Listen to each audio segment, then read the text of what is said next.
And I think there's opportunities everywhere. It's just what you make of it. And so really, these days I'm really focused in on how do I do more with less? How do I focus on the highest impact whilst still maintaining this long-term game?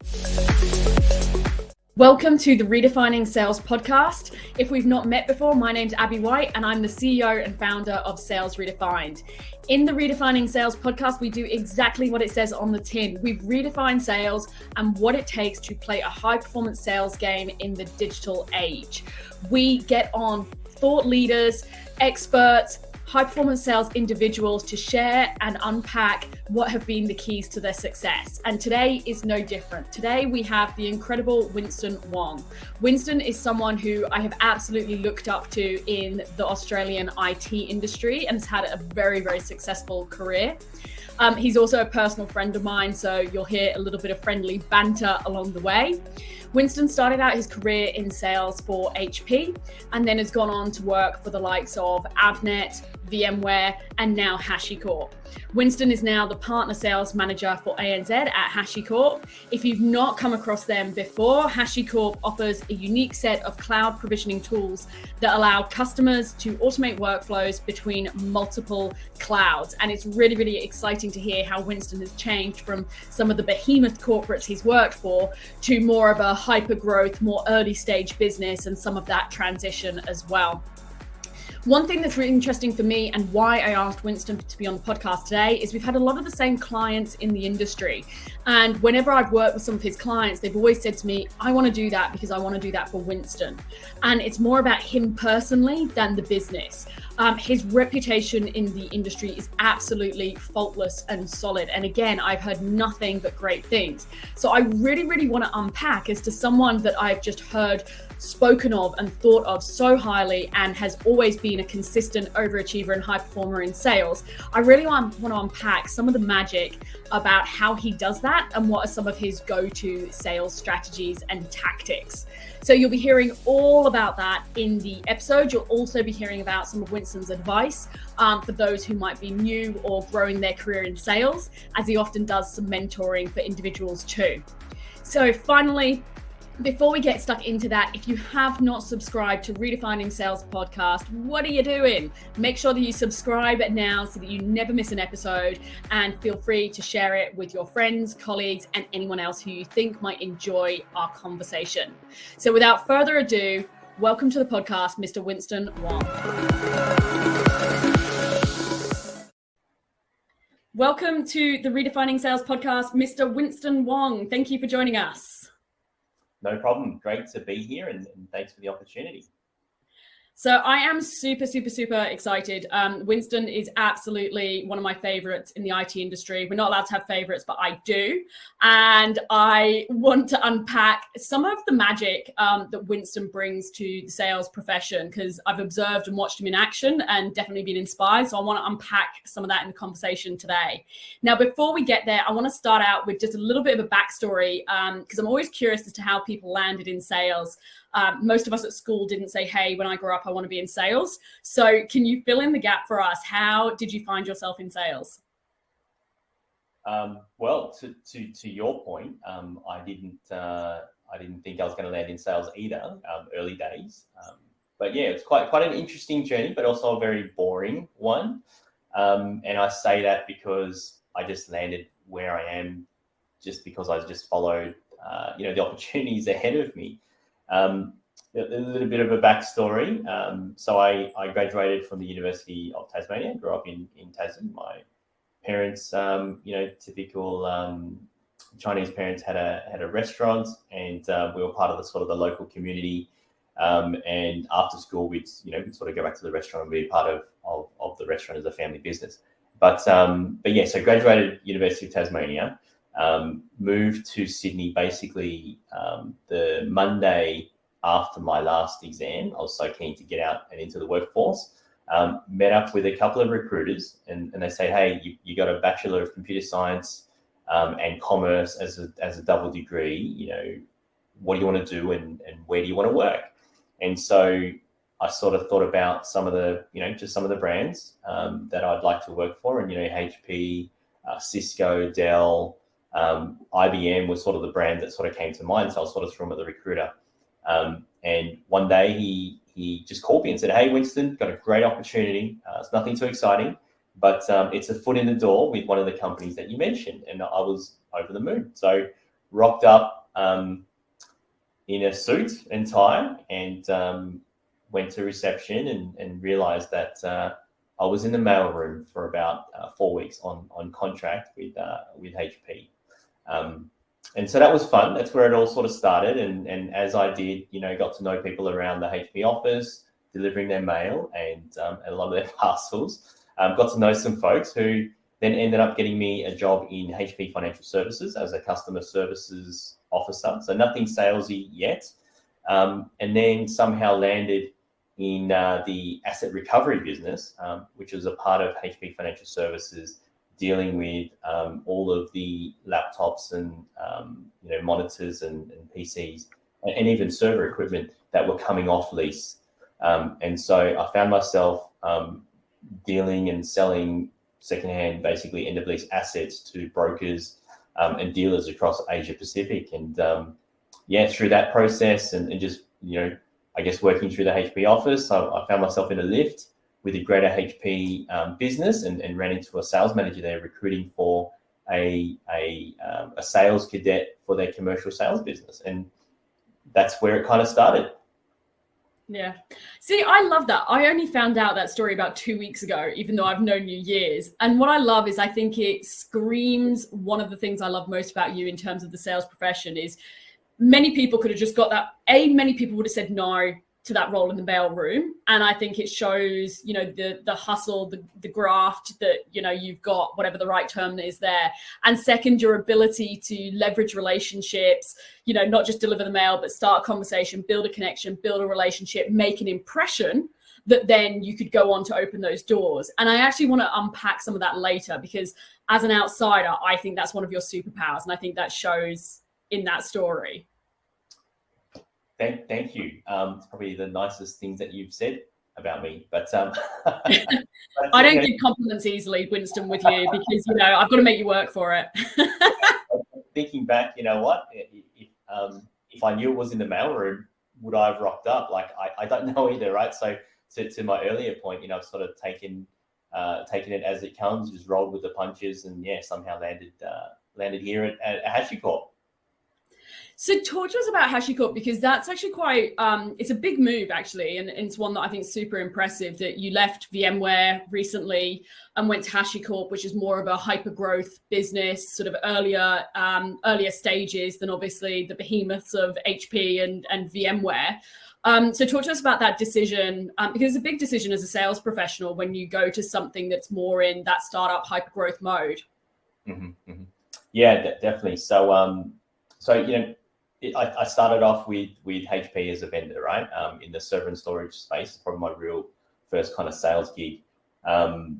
Did a few years, 10 years actually, in distribution, and then landed at VMware. And basically all through that time, that whole, 15, 16, 17 years, wow.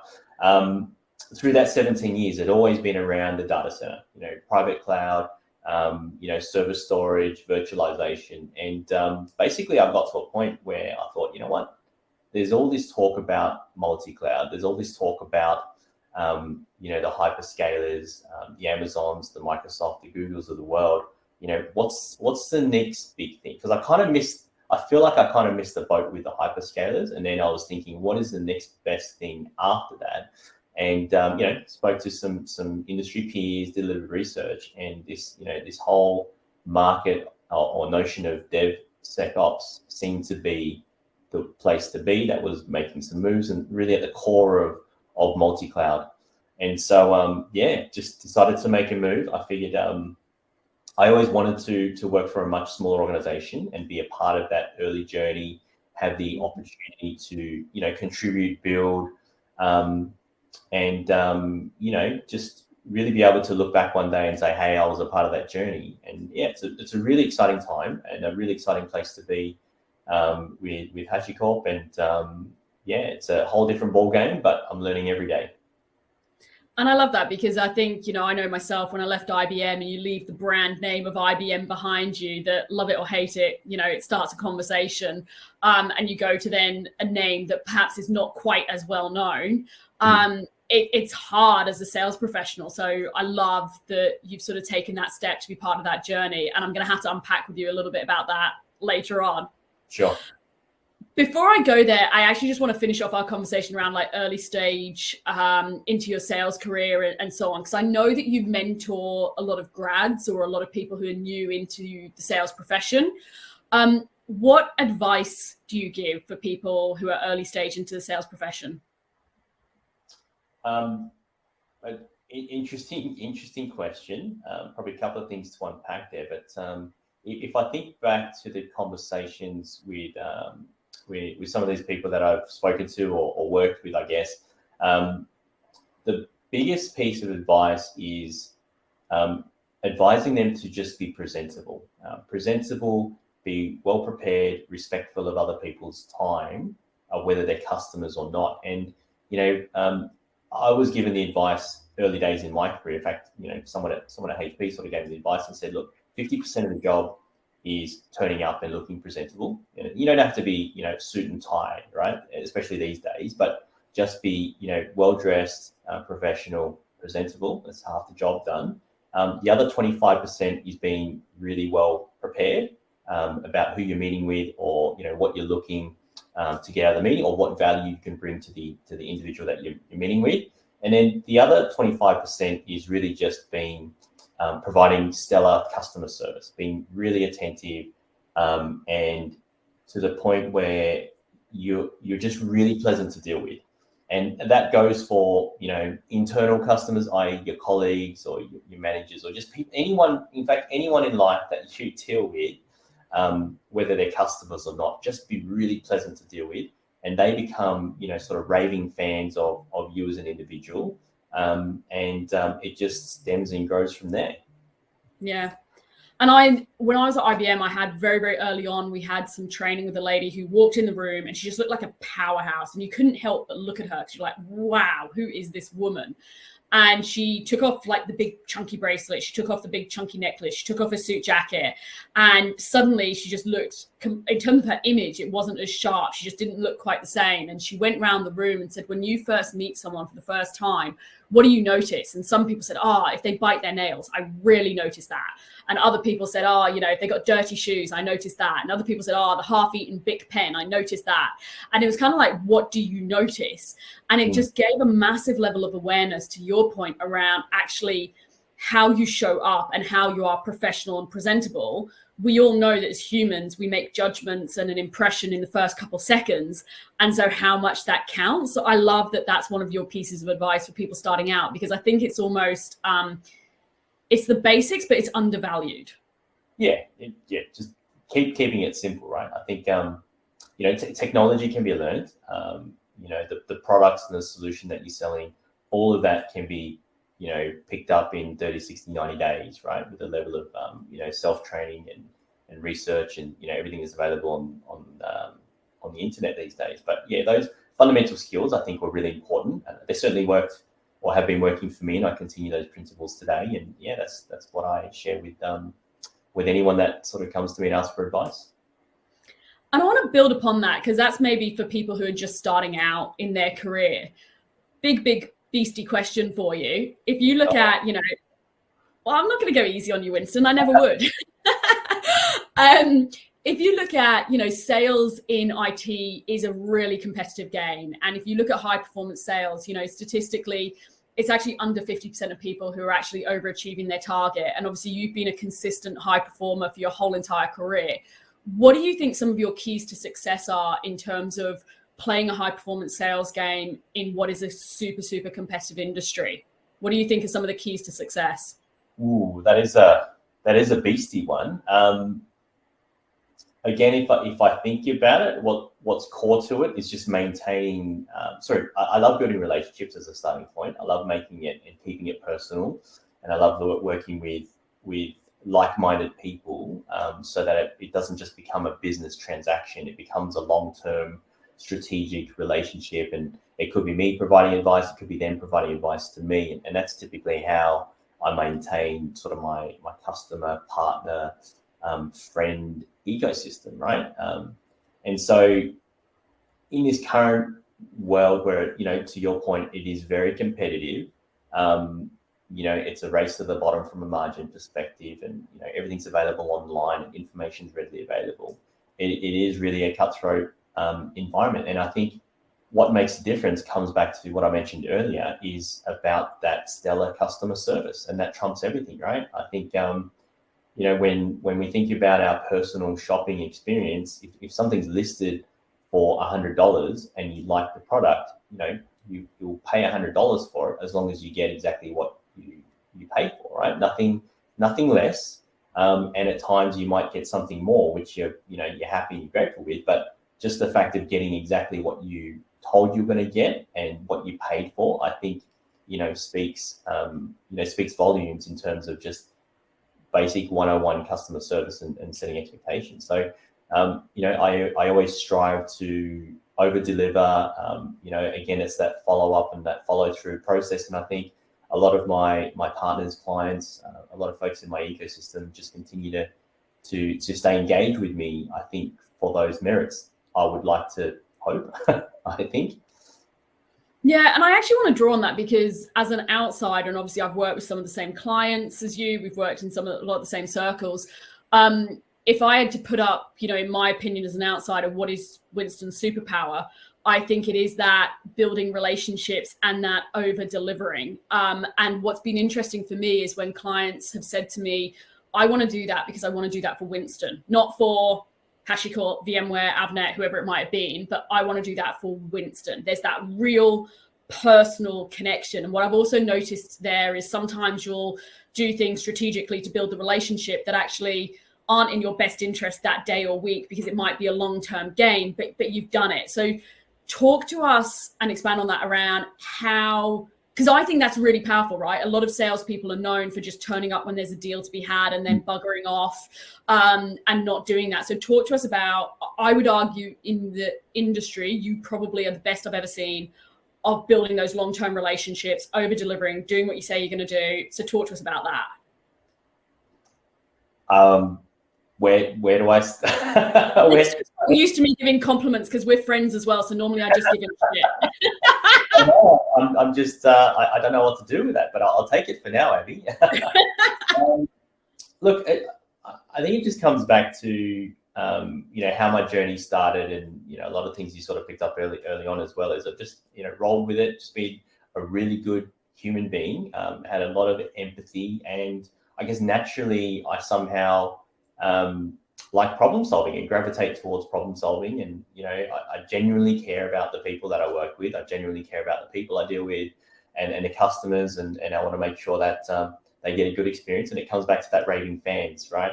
I get very disappointed if someone's not happy with something I said, I did, or delivered.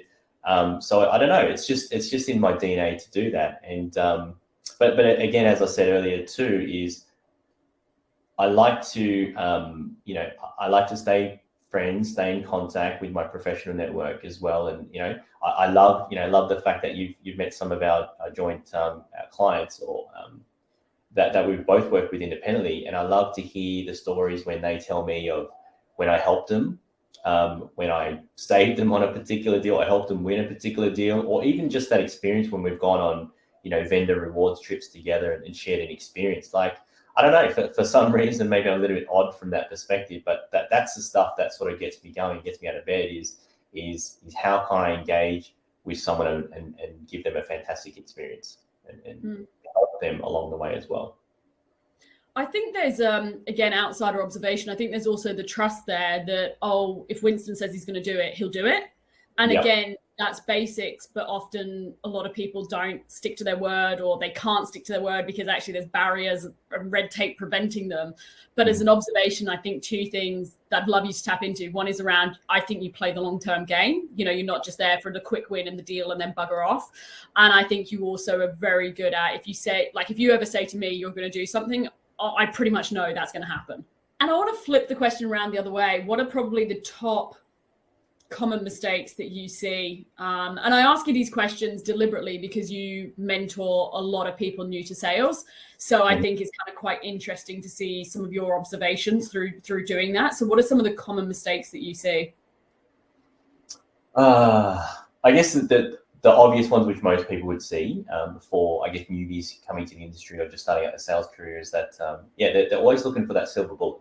They're always chasing the big whales. They want to land a $100K deal or $1 million deal, straight out of the bat, and they want to know all your secrets, and sometimes you just can't teach experience. And, we've all had, setbacks in life, or those deals that we worked really hard and we didn't get, or you just can't explain why the customer didn't go with you, or the partner didn't go with you or your solution. And so I think there's a few hard knocks that I typically try to share with individuals. But yeah, those are the common ones. It's just they're always looking for the quick win. It's always the accolades. And I find they typically, some people typically don't get out of bed unless they know they're going to be rewarded for something. So it's almost like a guarantee they're looking for. And as we all know, it doesn't always go that way.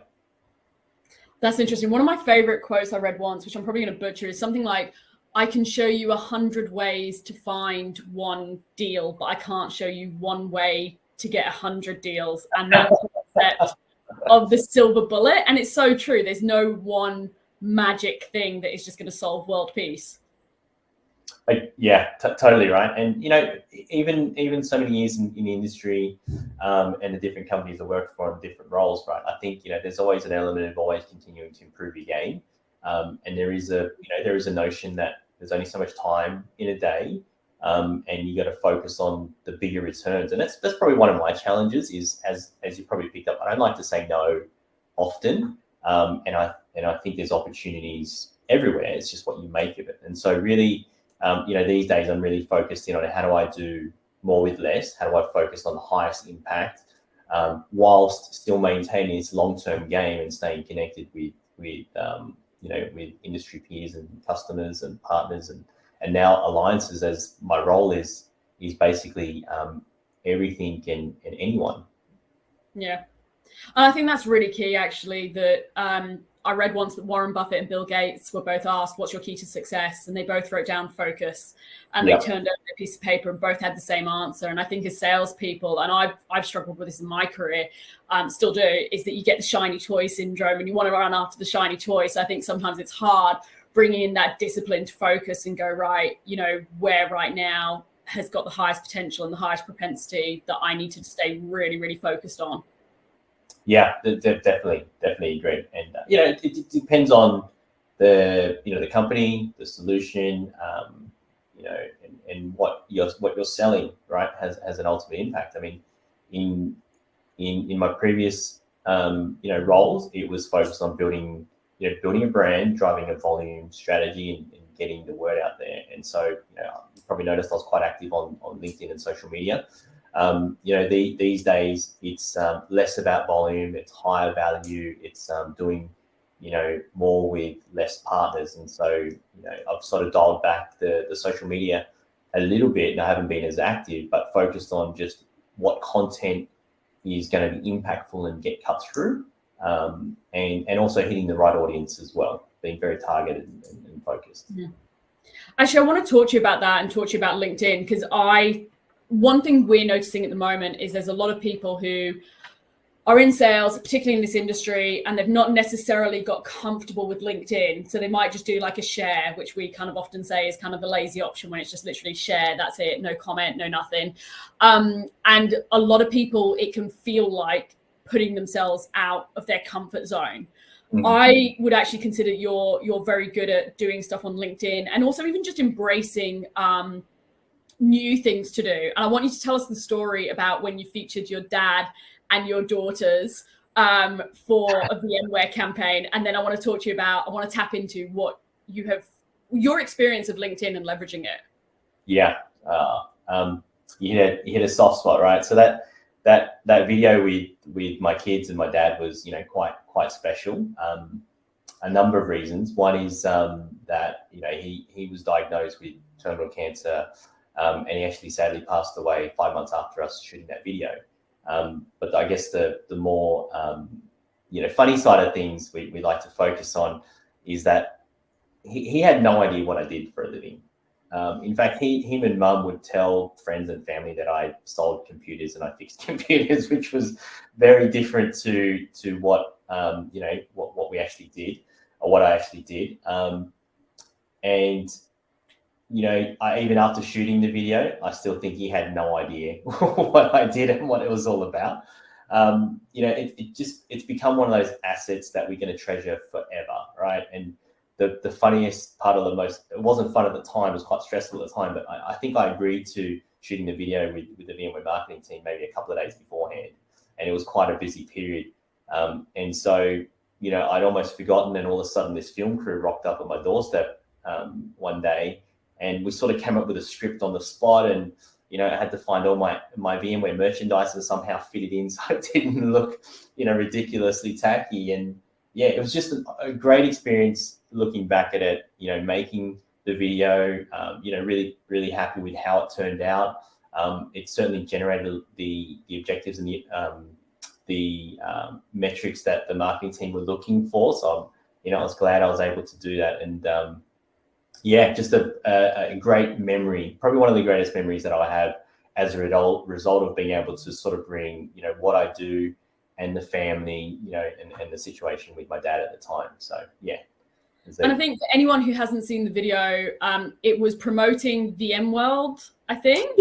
Yeah, VMworld. I guess it was the sort of the height of the pandemic when everything sort of went virtual, and again, trying to get cut through. How do we get people to attend VMware when every other vendor was moving to online? And you're asking for a big chunk of time from people's day, right, to sit in front of the computer. And so we got the numbers, we got the results, we got the registrations and attendances, and I still have people remind me and ask me about how's the House of Wong, which is great.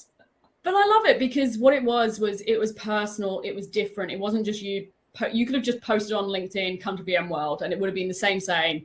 But what you did was you had a bit of fun. You had a bit of a human side. You personalized it. And we had the video of, you talking about VMworld, and then your twins and your dad jumping in. And honestly, I remember it going sort of semi-viral in the IT world, because it was actually being bold and brave enough to actually put yourself out there, and your family. I loved the use of your kids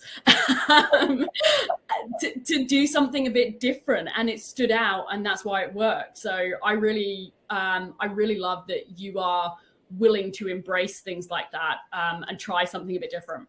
You got it right. I don't know how many people there are in the IT industry and how many people on LinkedIn, right? And when you're trying to get your message across, or you're trying to make an impact, or you're trying to create your brand and your presence, LinkedIn's a really powerful tool. I think one of the earlier questions you asked me about as well is how I've embraced it and used it, and again, it wasn't with intent. But I'll tell you another funny story. Another industry peer that I guess was in a competitive landscape back when I was with VMware, selling hyperconverged infrastructure and vSAN. He was traveling at Sydney Airport on his way to Perth, and someone had reached out to him at Sydney Airport and said, "Hey, Winston," and he goes, "Mate, I'm not Winston."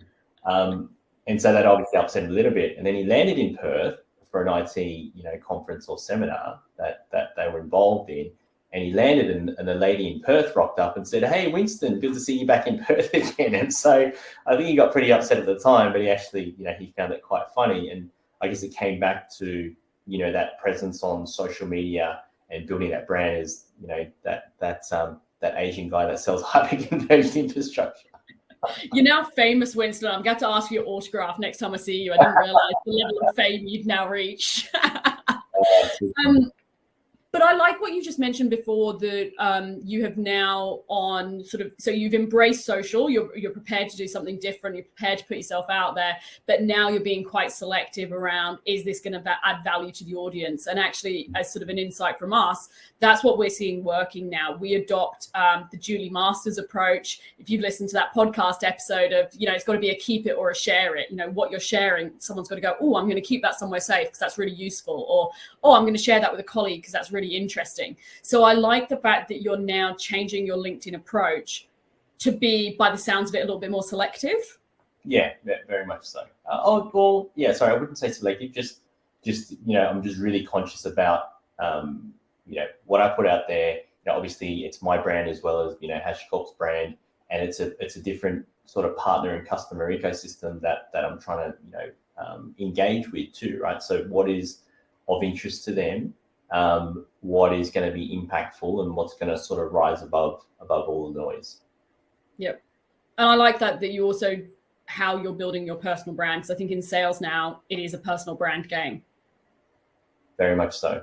I find that as you pointed out during this session, right, I think most people recognize Winston as opposed to Winston at VMware or Winston at Avnet or Winston at HP. It's Winston, and by the way, what's he selling now? What company is he with? So it's definitely something to embrace and to look after. Yeah. I actually use you, without saying your name, as examples in sales enablement around the fact that people have followed you, and people will often say, I'll do it because I'll do it for Winston, and how much that personal relationship and that personal brand sort of works. Mm-hmm, mm-hmm. Yeah, well, now you told me that, I'll have to charge you for it, by the way. Oh, damn it. Damn. Okay, backtrack. Let's delete that part of the recording. So I've got a couple of quick fire questions for you before I let you run away. The next one I want to talk about is lead generation. So obviously, as you know, it's a topic close to my heart. If you had one day and I said, Winston, I'm going to not accept any of the toys that you're dumping at my house. You've got one day to go produce pipeline, go double down on your pipeline. What would you do? What are your go-to tactics? Oh, I probably worked out now, definitely something bold. Something bold that's going to get cut through, depending on what we're selling, whether it's kids' secondhand toys or cloud automation software, whatever it may be. I guess depending on the audience, but it'd be if I had one day, it'd be something bold, something that would capture people's attention to generate the interest and have a really simple call to action, and give yourself the ability to then be able to follow up the next day and qualify. But make sure you qualify hard in each one of those leads and opportunities. Yep. I love that and couldn't agree more with the sort of standout. It's interesting you talked about the follow-up. It's the number one topic that everyone we all know we should do it, but we don't do it. And it's the number one thing that people come back to. And I love, again, the qualification, trait of high performance sales, that ability to qualify. Mm-hmm. Next one for you. If you could give one parting piece of advice to people who are building their career in sales. I know I've gone a lot down the advice path, but it's because you mentor so much. What would your parting piece of advice be? Because we've covered a lot of ground. Yeah. Find your superpower, and it's simple, but it's hard to do, right? But I think I do a lot of self-reflection, I think find what you're naturally really good at. And I think when you look around, you'll find that a lot of other people don't do things that you do so well as you do. And so, really work on figuring out what that is and just hone in on it, double down, triple down on it, because you're going to do it with ease. And when you capitalize on it, it's just going to pay tenfold. So focus on your superpower, or find your superpower and then focus on that and drive it hard. I love that. Really love that. If people want to connect with you, where can we find you and hunt you down? Are we connecting on LinkedIn, or where's best to hunt you down? Yeah, LinkedIn is the center of everybody's universe, right, in IT or in the professional life. So I'm usually pretty responsive there. Or if anyone is any partners or alliances out there looking to build a multi-cloud services practice, reach out to me at winston@hashicorp.com. Be happy to chat about business, personal, or just the general chinwag around the fun and games of the IT industry. Winston, thank you so much. You are one of my favorites in the industry, as I said when I started out, because you do it with ease, you make it look easy, and just from knowing so many people in the industry and the level of respect that there is out there for you, I had to have you on and try and unpack a few nuggets of that. So thank you so much for sharing with us. No worries. Awesome. It's been fun, and you probably didn't notice my grey hairs that are been sprouting out left, right, and centre. Definitely not doing it with ease, but having a lot of fun along the way. That's for sure. I thought the grey hairs were just having twins. There's that too, and a crazy, beautiful wife. as well keeps me on my toes. So it's all of the above. All of the above. Thanks for joining us, Winston. No worries. Thank you. Thank you for tuning in. Now, before you leave us, if you would like to download our latest white paper on the state of sales and marketing, which unpacks 4 steps to drive hypergrowth in your business, please visit whitepaper.salesredefined.com.au. And if you enjoyed this episode, please make sure that you subscribe so that you never miss a future episode. And finally, we would absolutely love it and appreciate it if you could leave us a review and maybe even share with a friend. We'll see you next time.